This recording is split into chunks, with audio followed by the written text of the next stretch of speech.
Oke, jadi kita nggak bisa pakai kacamata kita nih kalau ngeliat pasar US kita taruh di pasar Indo gitu, karena emang situasinya berbeda gitu ya. Dan Betul, apa bisa dibilang juga nih penurunan demand di US itu karena lagi stagflasi juga ya, Vin ya. Bisa dibilang gitu kali ya. betul, Karena kan betul, orang-orang betul. nggak bisa dibilang nggak kerja karena waktu itu kan juga dikasih uang ya sama pemerintah Pemerintah. sendiri kan, bulanan lah gitu, dapat uang bulanan. Oke, nah Yes. kita move lagi. Nih, oh ada yang nanya FOMC sih. FOMC di 13 Juni insight-nya gimana kok? Kita ngeramal Oke. FOMC. Oke, kalau kita bicara soal FOMC, yang ini berdasarkan dari yang gue baca ya, dan yang gue baca dari artikel-artikel, mereka masih gagal untuk menaikkan suku bunga. Tetap mereka akan gagal untuk menaikkan suku bunga sambil mengcombat inflasi. Dan sebenarnya Jerome Powell itu minta inflasi itu di 2%. Padahal kita masih di Amerika itu di 8,3%, which is masih jauh banget. Nah, jadi sebenarnya apakah ini FOMC pasti naikin suku bunga? I think so. Most likely iya. Most likely tetap akan menaikkan suku bunga sambil dia mengcombat inflasi itu. Dan ya seperti gue bilang, nggak mungkin langsung tiba-tiba balik badan ngelihat data ekonomi terus balik badan, nggak. Karena memang ada beberapa data di Amerika yang belum tracking sebenarnya. Salah satunya adalah jobs ya, unemployment rate itu istilahnya masih stabil, masih nggak ada masalah. Kalau unemploymentnya udah tinggi, nah itu yang jadi masalah. Cuma memang ada beberapa data ekonomi yang The Fed menilai itu belum istilahnya belum terlalu jatuh lah gitu. Kalau belum terlalu jatuh, mereka istilahnya ya masih bisa lah untuk menaikkan suku bunga sedikit lagi gitu. Oke, nah coba kita cari lagi nih. Ah, udah banyak yang nanya sektor segala macam sih. Ini untuk mungkin pada siap-siap trading ya. Nah kita tapi masih ngomongin inflasi nih. Untuk ICBP gimana sih? Apakah ada insight berhubung harga tepung naik? Harga pangan kan naik tuh ya IC, gara-gara Ukraine War juga gitu kan segala macam. Oke, ICBP ya. Kalau kita bicara soal ICBP, sebenarnya ICBP itu sangat menarik waktu kemarin-kemarin tuh. Cuma gue belum cek ya beberapa hari terakhir. Tapi gue sempat rekom ICBP itu di bawah. Jadi memang gue sempat rekom ICBP di bawah karena pertimbangannya adalah mungkin fund-fund juga akan pindah sektor gitu ya. Karena melihat kondisi ekonomi yang kurang stabil, mungkin mereka akan pindah sektor ke sektor yang jauh lebih defensif. Dan sektor defensif ini kan biasanya returnnya kecil ya. Kalau kita bilang returnnya kecil ini berarti mereka kan sudah jaga-jaga diri gitu. Ya kita bisa lihat lah pada saat resesi kan sektor consumer kan cenderung turun tapi turunnya nggak banyak. Nah dibandingkan dengan sektor lainnya. Nah kalau kita bicara soal itu maka berarti ketika nanti ekonomi bagus lagi ya sektor consumer akan ditinggalkan. Makanya kenapa dia perhatikan sektornya ketika teman-teman mau beli saham gitu ya, perhatikan kondisi ekonominya lagi kemana arahnya gitu. Jadi teman-teman bisa cek seperti itu. Kalau kita bicara ICBP, kalau harga tepung naik, mungkin bukan harga tepung ya, lebih karena harga gandum sebenarnya. Kalau kita bicara soal ICBP ya, harga gandum naik itu yang menyebabkan laporan keuangannya turun gitu. Cuma anyway, kita harus melihat dari flow-nya juga. Apakah flow-nya masih ke sana nggak? Jadi even misalnya harga gandum naik gitu ya, tapi flow-nya asingnya masih ke sana, ya what we can say gitu kan kalau harganya tetap naik gitu. Jadi kan sering kita ngomong nih Liv, saham yang bagus kan saham yang naik gitu. Iya benar. Kalau turun nggak bagus ya sini ya. Gitu. Kalau terus nggak bagus. Oke, mari kita lanjut lagi kita cari Q&A-nya. Nah, oh iya nih juga nih ya, Harun udah stock split ya? Oh iya, Stock split Harun sudah stock gimana split, betul. insight-nya? Oke, gua belum pelajarin Harum hari ini ya. Gua belum pelajarin flow-nya seperti apa, apakah lagi buangan atau enggak. Cuma gua sebenarnya udah masuk ke Harum dan posisinya masih floating profit gitu ya. Cuma sedikit gitu ya, tipis. Cuma gua tetap akan jaga pakai trailing stop gitu ya. Teman-teman kalau lihat technical ya, teman-teman lihat trailing stop-nya aja. Kalau misalnya udah naik terus ternyata bikin new low ya sudah buang aja gitu. Jadi sekarang kalau gue lihat masih cenderung aman ya, belum terlalu gimana-gimana, jadi masih terjaga dengan baik. Jadi ya sudah, teman-teman boleh hold. Tapi itu kembali lagi ya, tergantung teman-teman belinya di berapa. Kalau gue kan belinya ya dekat-dekat area sini lah gitu. Oke, nah kalau Arvin trading itu biasanya pakai indikator apa aja sih? Dan juga kan sekarang lagi volatilitasnya lagi tinggi nih marketnya ya, which is I assume bakal ada sedikit perbedaan nih trading di market yang mungkin lagi santai-santai aja sama trading di market yang volatilitasnya tinggi gitu ya. Nah, tips trading di market yang volatilitasnya tinggi itu apa sih, Vin? Dan tadi indikatornya tuh apa aja yang Arvin pakai biasanya? Oke, kalau trading di volatilitas tinggi, kita harus perhatikan money management, itu yang paling penting. Karena kalau kita tanpa money management, kita akan kesulitan. Kalau ketika nanti turun gitu ya, kita bingung sendiri karena masuknya kebanyakan. Jadi tetap harus punya porsi cash ya, dan teman-teman harus di dalam sebuah portfolio management itu nggak bisa teman-teman masuk di satu saham 100% gitu, nggak bisa. Teman-teman harus bagi, dan teman-teman harus bagi setiap kali masuknya, karena di setiap volatilitas market itu pasti akan ada chances di mana teman-teman bisa masuk lagi. Gue ambil contoh aja ya. Satu contoh ada Medco. Kalau teman-teman perhatikan Medco, pada saat buka itu minus 5%. Kalau nggak salah ya, pas buka itu minus 5%. Dan gue melihat minus 5% itu sebagai opportunity. Kenapa? Karena minus 5% itu masih terjaga di area support minornya. Makanya kenapa gue cenderung masuk di Medco. Karena gue tahu oke, Medco ini masih aman nih buat gua. Jadi ketika aman buat gua ya sudah gua masuk lebih banyak gitu. Nah, setelah itu kan rebound memang. Setelah itu kan habis itu plus kan, dari minus 5% ke plus 1%, itu sudah 6%. Teman-teman berarti. Makanya kenapa harus punya porsi cash? Karena gua posisi waktu itu masuk di Medco baru 75% dan sisa 25%-nya. In case kalau terjadi sesuatu seperti sekarang, gua masih ada peluru lagi untuk nembak di bawah.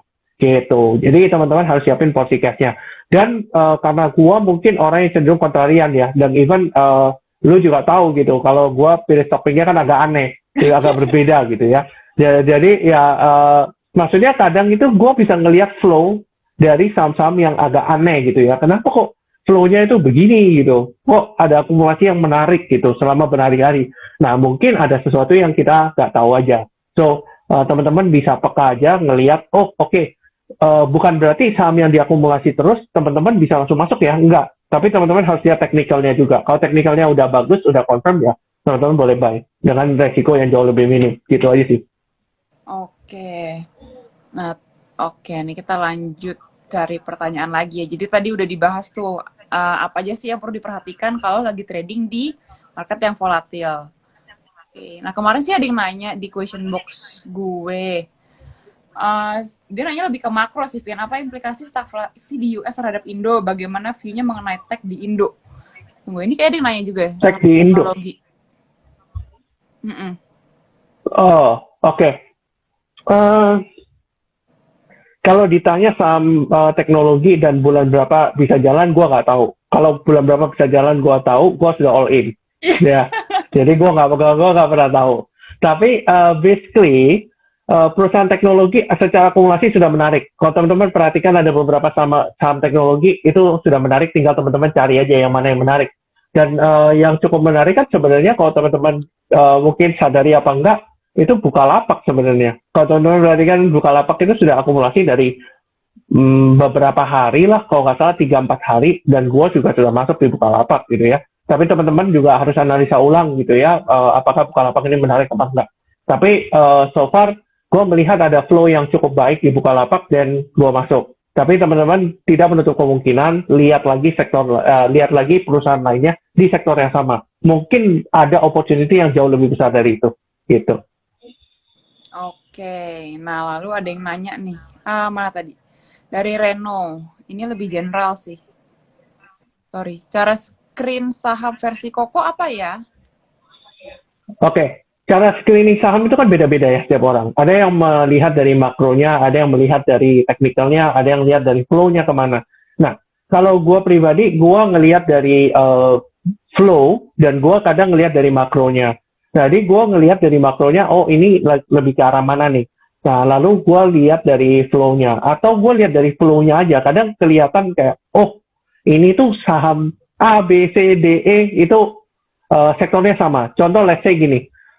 Mungkin teman-teman ketika lagi hype di saham coal dan sebagainya gitu ya, orang lagi matanya lagi ke sana, gua sudah merekomendasikan Unilever dan HMSP. Kenapa? Karena gue lihat flow-nya ke sana.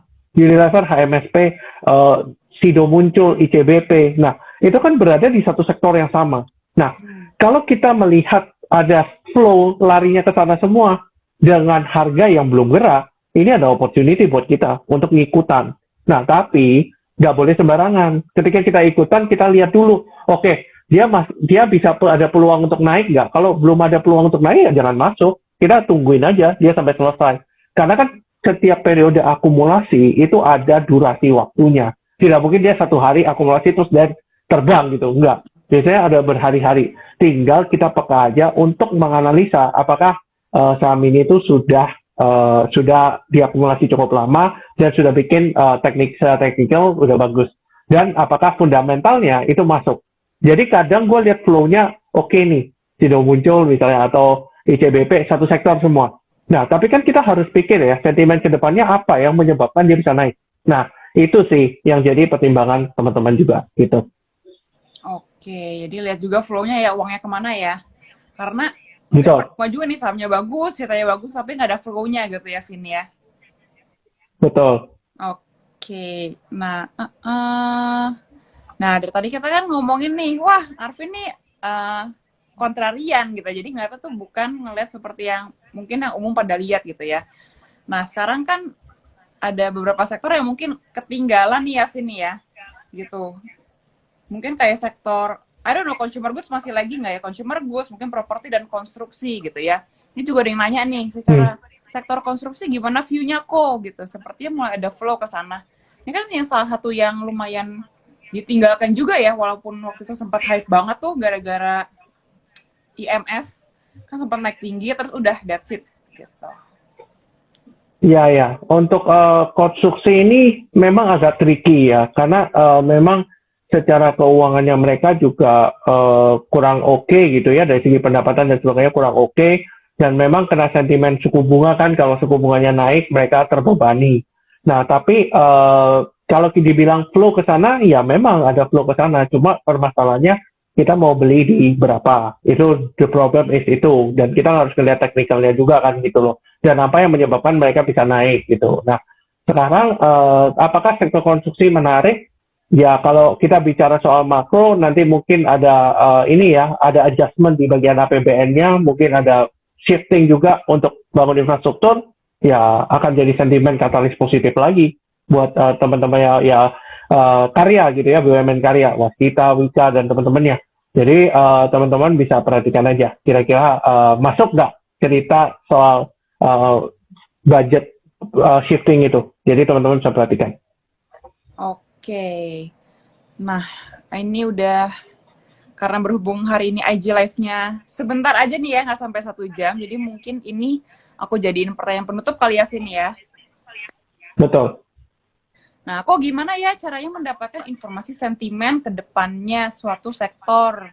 Tipsnya apa kok? Oh, dia mau cari gimana sih kok? Arvin bisa tahu nih ini mau ke arahnya tuh mau kemana, beritanya kemana segala macam tuh gimana, Vin? Oke. Satu, kalian harus ngerti makroekonomi. Kalau kalian nggak ngerti makroekonomi, kalian nggak bakal tahu arahnya mau kemana. Yang kedua, kalian harus tahu setiap sektor itu diuntungkan karena apa, dirugikan karena apa. Nah, karena kalau kalian bisa tahu sektor itu diuntungkan oleh apa, dirugikan oleh apa, kalian udah tahu nih matanya harus kemana, arahnya kemana. Yang ketiga ya lihat fund flow aja, flow-nya kemana gitu. Kadang misalnya, kadang itu flow itu kan masuknya duluan gitu ya. Biasanya kan flow masuk duluan, baru beritanya keluar. Nah, otomatis kita harus melihat fund flow-nya lagi kemana, dan coba berpikir dengan kacamata kita gitu ya, sebagai, oh oke, makronya ke sini, fundamental begini, oh masuk nih, gitu. Nah, kadang contohnya kayak gini deh, kayak saham Cepin gitu ya, misalnya Cepin gitu, ayam-ayaman, let's say. Nah, orang-orang tuh kadang, gua nggak ngerti, kadang mikirnya terlalu jauh gitu ya. Contohnya misalnya Malaysia kan memang dilarang ekspor ayam gitu ya. Nah, mereka ngomong tanya ke gua, apakah dilarang ekspor ayam itu menyebabkan Cepin itu harganya bisa naik? Nah, jawaban gua adalah, kalian pernah dengar nggak Indonesia ekspor ayam? Itu aja, ya. Kalian pernah dengar nggak? Kalau ekspor batu bara sering, ekspor CPO sering. Kalau ekspor ayam kan nggak pernah. Nah, berarti kan sebenarnya logika seperti itu doesn't make sense. Nah, makanya kenapa kalau teman-teman perhatikan laporan keuangannya Cepin dan sebagainya, itu kebanyakan penjualnya di lokal, bukan di asing. Nah, otomatis kalau dia asing pun, ya nggak banyak impact-nya gitu loh. Nah, tapi teman-teman bisa berpikir seperti ini.